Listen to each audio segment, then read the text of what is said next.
some of this stuff. All right, so welcome to the live stream today. I'll jump on here for, again, about 20 minutes. Today, I'm going to try to mostly focus on the cervical spine and cervical spine issues. That's the neck. I have one of these models here. This one's from Demo Spine. I like Demo Spine. One of my buddies works for them, so I get these nice models. This is the cervical spine model. And truthfully, there's a lot going on in this cervical spine. There's about 5 or 6 or even 7, depending on how you're counting, different types of surgeries that happened in this cervical spine. And that's why spine surgery is confusing. It's confusing because it's scary, and there's what's scary in life is kind of the fear of the unknown. And that's why I kind of like to jump on here and answer a couple things, because you might have a certain condition and one person gets a disc replacement, another person gets a fusion, another person gets a back of the neck surgery, front of the neck surgery.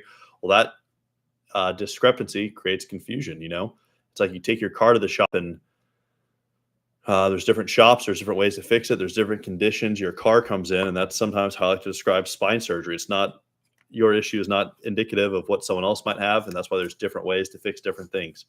So first, let's just start off jumping right to it in terms of some of the different types of cervical spine surgeries that there are. I see a lot of questions coming in. I appreciate those questions coming in. I will definitely get to those at some point. But essentially, spine surgery and the neck can be broken down into 2 favorite topics.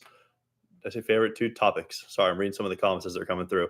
You can go through the front of the neck. That's where you make an incision. Pretty much if this is your trachea, your esophagus, it's trachea and esophagus in the neck. And then you have your muscles here, the sternocleidomastoid, going through that cushioning right there through the side. You can do an incision right through the side there, and that's how you access the anterior part of the spine. Now, the 3 surgeries you could do through the front of the neck, with the first two being way more common. One is a cervical disc replacement.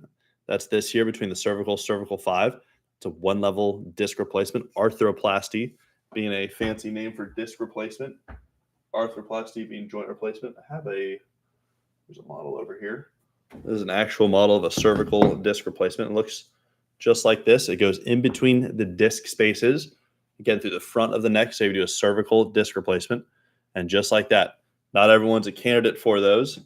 And cervical disc replacements truthfully do fantastic when all the rules are followed and they're greatly, greatly indicated. I have a cervical fusion model, but maybe it's at work,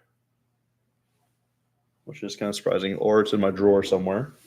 So, well, I got this instead. And then going through the front of the neck, you can do a cervical ACDF, anterior cervical discectomy infusion. And instead of putting a disc arthroplasty device, you can put one of these spacers, one of these cages. It comes up a little blurry. I'm trying to get it so that it focuses. I don't know how to change the focus, but this is a cervical disc fusion cage. So you either get this in the disc space or this in the disc space.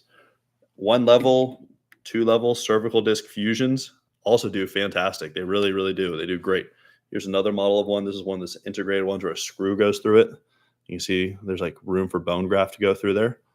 So that's a disc fusion through the front or a disc replacement through the front.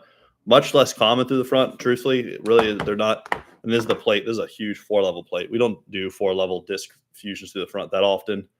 I'll come back to that. But then the third surgery going through the front of the neck is a corpectomy.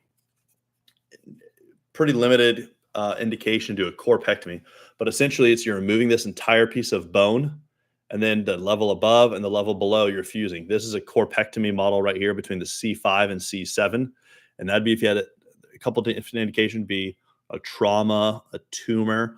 But from the elective spine surgery, one of the indications would be if you had a big piece of disc material that was pretty much behind the bone. So going through the front of the neck, you couldn't get it at the disc space. You almost have to, kind of hard to show, but most of the pathologies we have is at the disc space, with a disc herniation coming back, hitting the nerve, or the joint arthritis still at the disc space.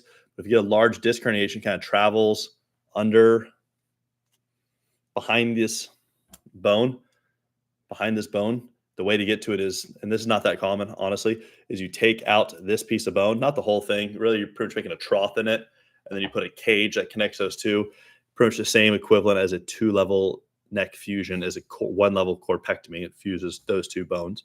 That's a corpectomy. But the overwhelming majority of front of the neck surgeries is from disc herniations or arthritis, and that's a one-level disc replacement, such as this one here. I apologize, I don't have I don't know where it is. The other would be a one-level disc fusion. If any hardware companies out there want to send me a model, that'd be great. I guess I only have one model. I truthfully don't know where it is. That's where you have a plate, like this would be a one-level plate. And so it just goes over the bone, kind of like this. This is a lumbar spine model, so not proportionally correct. Or if it's a two-level, it could be something like this. Again, do not look at the proportions because that's not totally accurate. But this little plate goes over the three bones. And you put spacers into each of these levels. Let me make a couple notes right here. So those are the three types of going through the front of the neck surgery. In the back of the neck, there are 3 or 4 surgeries, depending on kind of what you're counting. Now, this gets kind of confusing, so don't look at everything here. And I love this model by Demo Spine, but it is a little confusing. Let's just focus on this bottom part here. The most common workhorse of spine surgery, of cervical spine surgery on the back part of the neck is something called a PCDF, posterior cervical decompression and fusion, meaning that you put the rods and screws, usually lateral mass screws, kind of on the side that stabilizes the spine. And then you do this laminectomy. If I can pull this piece out, the laminectomy to get into the spinal canal. I'll take this piece off also. And then you can start cleaning out the arthritis. In general, every level, not 100% accurate, every level that you fuse or you decompress, you should fuse. So if you have pathology from C3 to C7, you do a fusion from C3 to C7. Now, some people, including myself, many times will actually go down to C1, cross the barrier. It's kind of a little, not controversial in a bad way, but controversial in terms of there's risk and benefits either way of stopping at C7 or T1. I trained at the Rothman Institute. We have a lot of papers on that. But it really just little surgeon specific, different risks and benefits of stopping at C7 versus T1. I wouldn't hyper focus on where your surgeon's going to stop between C7 or T1. I would just make sure they have a rationale that they can explain to you why they stop at C7 versus T1. But in general, for more of a deformity correction, going to T1 again, and but you also have higher fusion rates to stop at C7. But to be fair, like, C3 to C7 fuse great. So that's C7 T1 that don't fuse all the time. Either way, getting a little lost in the weeds there. So the other type of the back of the neck surgery that someone might be a candidate for, in addition to the fusion and decompression, is something called a laminoplasty. Now, this model doesn't show the laminoplasty too well. They only show it at one level. So if this is the front, this is the back. It's pretty much taking out this, I guess, actually you're not even taking out bone, but you make a cut in the bone on one side, break the bone a little on the other side, and you hinge it open and you put a hinge. They kind of do look like this, honestly, but tiny little screws go through a piece that, for real, if this is my thumbnail size, it's about the size of my thumbnail, and that's a laminoplasty. Now, the laminoplasty has particular advantages in that it's not a fusion, and people love that. There's not rods and screws, but not every patient's a candidate for it. And a laminoplasty is honestly something I've had patient who I actually planned on reading his thank you letter, but he even traveled from Thailand to get a laminoplasty from me. And that's not me being overly special. It's just that not every spine surgeon, in fact, not many spine surgeons still do laminoplasties. They're hard.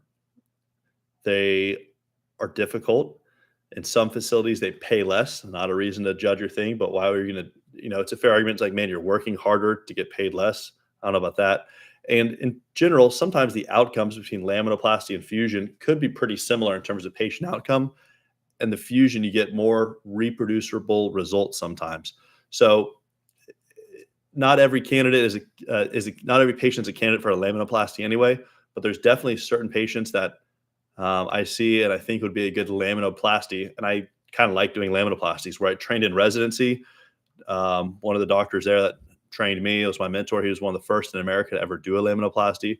So we did a lot of laminoplasties, and they still do a lot of laminoplasties there at University of Miami. And then at Rothman in Philly, Dr. Hillebrand is one of the pioneers or re-pioneers, however you want to argue, of laminoplasty. So my training was heavy in laminoplasty, and that's something that truthfully people fly from all over the country for laminoplasties.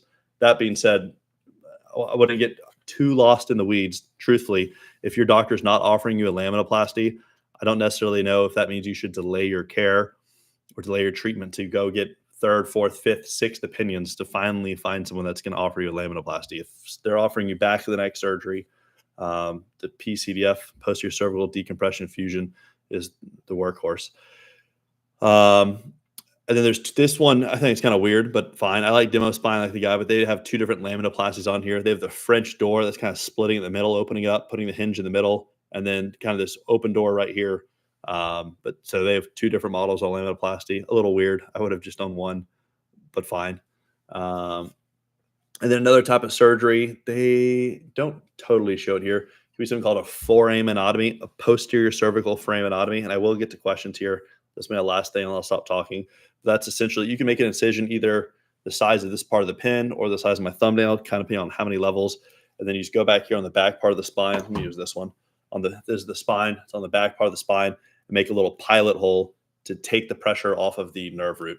So in terms of cervical spine, I would think of it that way. There's kind of three procedures all going through the same type of incision through the front of the neck, three type of procedures through the back of the neck. Two of them are kind of the same type of incision, big, painful. One, the foraminotomy, not too big, not too small, through the back of the neck. I see a lot of questions coming in about lumbar spine, pars fractures. I really do love talking about pars fractures, and I'm going to try to stay in my lane on this one because I'm really trying to hyper focus on the cervical spine here. So in terms of cervical spine, another topic I really want to talk about, another topic in the cervical spine that's really important to talk about is something called OPLL. That's ossification of the posterior longitudinal ligament. That's a mouthful. That's why I just say OPLL. This is your neck looking down the tunnel of the spine. This is the front part, anterior. This is the back part, posterior. So you get a calcification of this posterior ligament here. It's higher in certain patient populations, higher in diabetics, higher in people of Asian descent. And that calcification kind of pretty much created a fusion all the way down this part of the spine. Why does that matter? Well, in certain patient populations and in certain X-ray, MRIs, CTs, if they have a severe OPLL, you might not be indicated to go through the front of the neck, which is a really low morbidity, good way to do spine surgery is going through the front of the neck. But if you have significant OPLL and calcification in this part here, going through the front might not be the best idea. In that case, many spine surgeons might recommend surgery through the back part of the neck. And that would be one of two types of surgeries, something called a PCDF, posterior cervical decompression and fusion. Great surgery for it. One would also be a laminoplasty. That's kind of making these little breaks in the bones, kind of breaking that part of the bone open. So if this is the spine, try and see if this works. If this is the spine, making a cut in it and opening it up and just putting it in a plate, almost like you're expanding your spinal canal. It's a non-fusion, great way to treat OPLL, but so is a PCDF, posterior cervical decompression and fusion, is a great way to treat the spinal cord compression from that. So with that, I'm going to jump on here for maybe another couple minutes or so. Sorry, a little short and sweet today. Got other things got going on today, and I'll just kind of jump to questions in the next couple minutes, and then I really do have to go, but I appreciate it. Okay, so what about spondylitis? Spondylitis is inflammation of the joints that can be in the neck or in the lower spine. How do I feel about lumbar disc replacements? I think they're fine, but I think I'm a much more in favor of cervical disc replacements. How to fix sciatica from Ethan. Ethan, the first thing you got to do is to diagnose what's causing the sciatica. Does diabetes increase the risk of calcification? Yes, definitely. Neuromonitoring. Yep, I neuromonitor essentially every single case I do, cervical or lumbar spine. It does add additional cost, but it's the standard of care in the facilities I'm at and in the region I'm at, and I'd want it on myself. Had a corpectomy 4 years ago. The last few days been hurting behind my shoulders related. Not sure. Probably not. Like if you had something 4 years ago and you're having a couple days of pain, it's probably not from that. You got thousands of joints in the body. Klippel-Feil syndrome. Anything you can do for me? Not necessarily, Karen. I would just say you can have Klippel-Feil and live a nice, happy life. That's where you have autofusion of your bones from birth. It would be, having that condition itself is not the problem. What's your opinion on donor disc cells? I'm not exactly sure what that means. It could be stem cells. I'm not against stem cells at all. I talked to this really nice lady. She actually might be listening right now from, goodness, was she Midland or Odessa? I know you can't mix up those two. They'd kill you.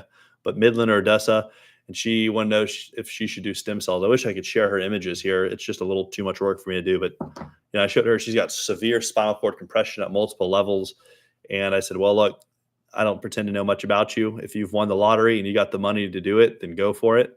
But just as your friend, I kind of become friends with my patients. And I was like, shooting you straight. I'm guessing what they're charging you $10,000. She's like, yep, I've already paid $12,000. I've already done it 3 times. And I'm like, yeah. So now you see your images.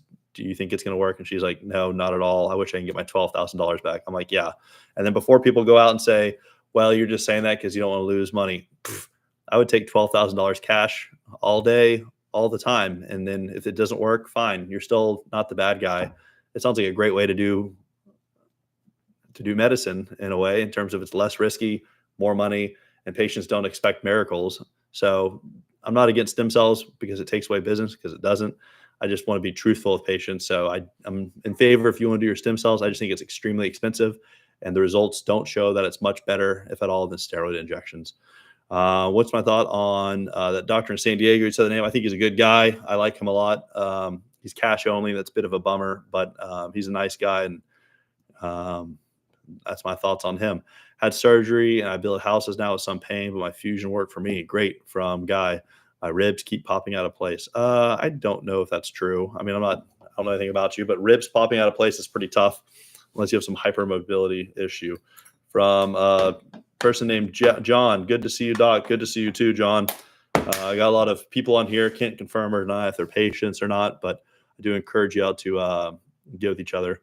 My son is at Ross Chicago. He told me to avoid surgery at all costs. Well, I don't totally disagree with that. I'm not telling people they should just go run and jump into surgery, but I talked to way too many people who've been, they've missed the last 3 family cruises or Christmases because of pain, and they just need like a 30-minute micro discectomy, and that would have helped them. So definitely saying avoid surgery, but there's some surgeries I don't think you should avoid in spine surgery. Some you should. It's like saying avoid taking your car to a mechanic at all costs because you don't know what they're going to tell you. Well, maybe, but just getting their opinion is not something you have to do. You don't have to take it there and do what they say.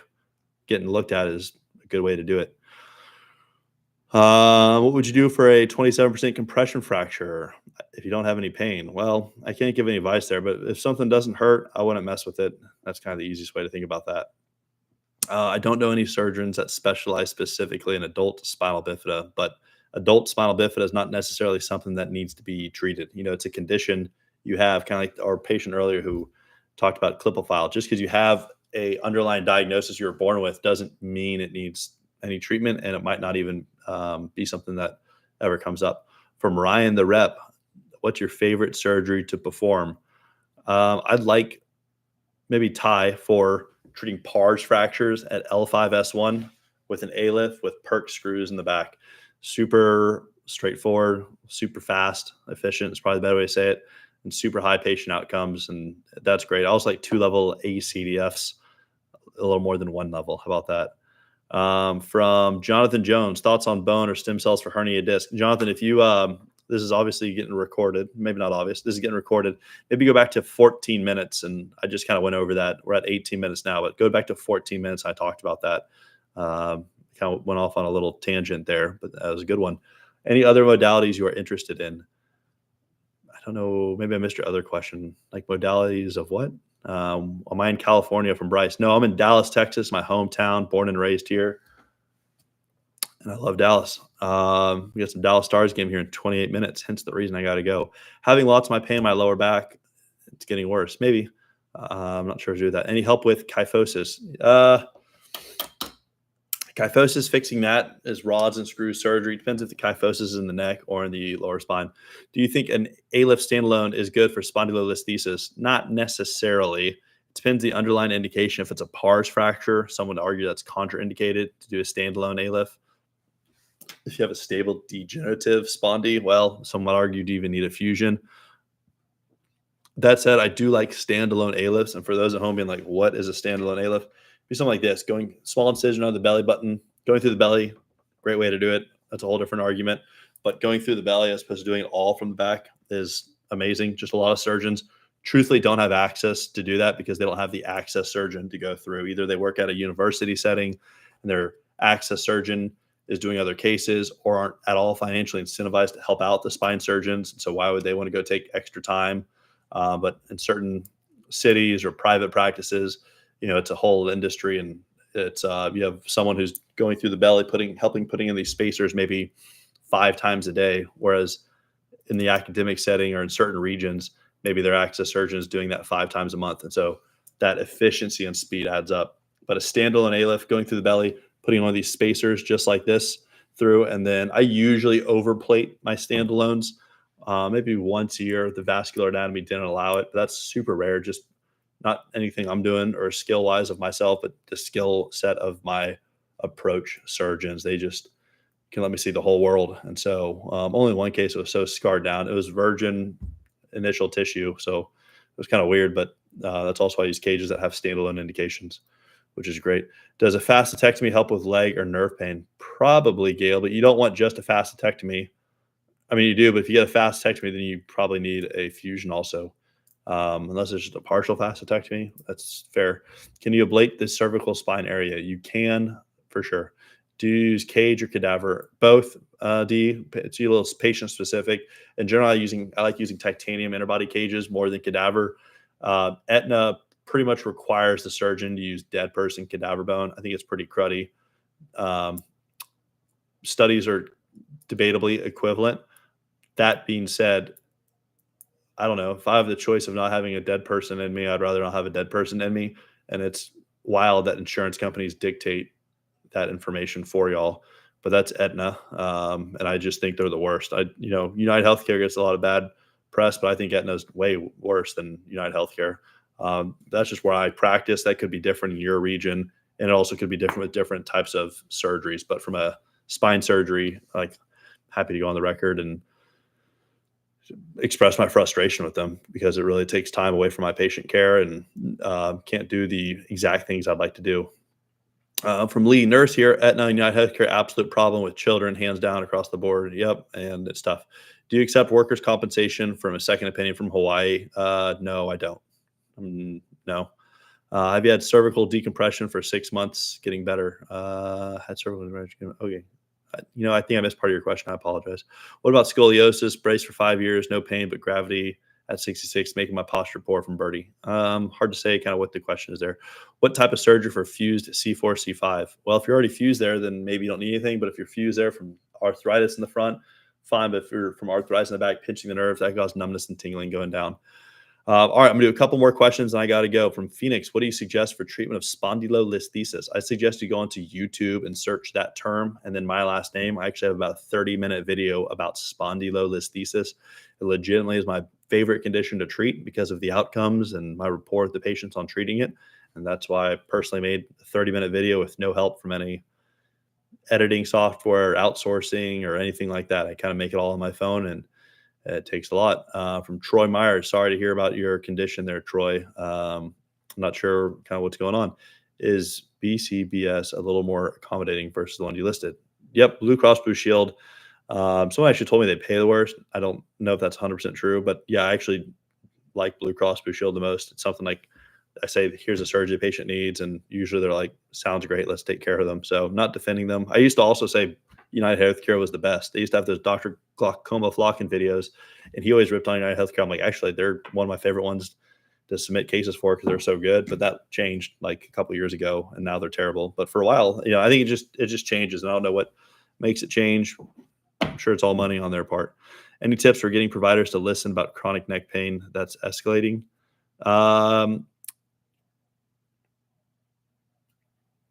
I'll just find a reliable spine surgeon to listen to it. They can get advanced imaging, CT, MRI, maybe see what's going on. Shooting down numbness and tingling, those are the things that we're very hyper aware of because those are pinched nerves. Neck pain in general sometimes is tough to diagnose because you don't know if it's which joint it is. You don't know if it's just the muscles, if it's the disc. So it's tough to know. From Wonder Woman, I think I missed your question. I apologize. Criteria for lumbar disc replacements. I can highlight that in another video. It's just a little too much to go into now. All right, everyone. Well, today was going to be short and sweet. Go ahead and subscribe along. I appreciate everyone listening in. I will talk to y'all later. And on that,